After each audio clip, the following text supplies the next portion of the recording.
So I remember this one moment many years ago. I'm not telling my age, by the way. I told this one old person I was in standard 6. And then this old person then replied, "Oh, standard 6 eh?"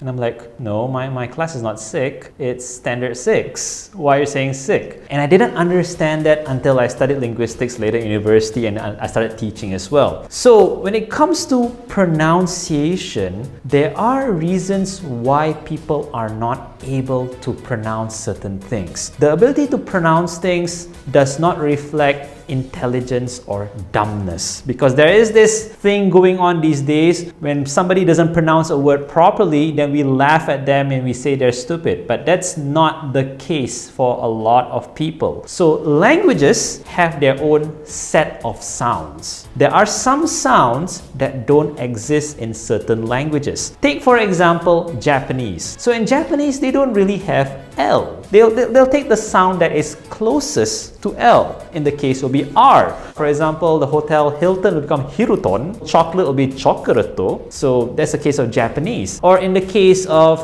Chinese, they don't have the R sound, so they pronounce it as L. So for example, instead of saying you don't eat rice, you say you don't eat lice. Obviously I don't want to eat lice. And that also happens in Malay. So in Malay we don't have consonant clusters like X. 6, we pronounce it as sick, for example. And also in the Malay language, we don't have the, which is why the and the, when it comes to English, instead of saying he's such a thin person, he's such a thin person. So when all these pronunciation things happen, we shouldn't discriminate. We need to understand that people pronounce things in a certain way because of the sounds they are exposed to. You know, if you had a friend from another country who couldn't pronounce the letter P, all right? Let's take the Arabs for example.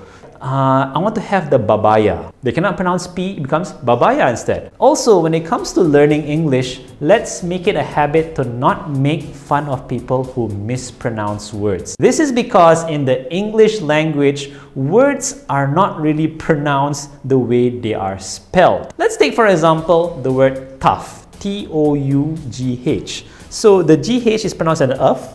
It's tough, right? Let's take the word T-H-O-U-G-H, though. You still have the GH, now you're not pronouncing it anymore.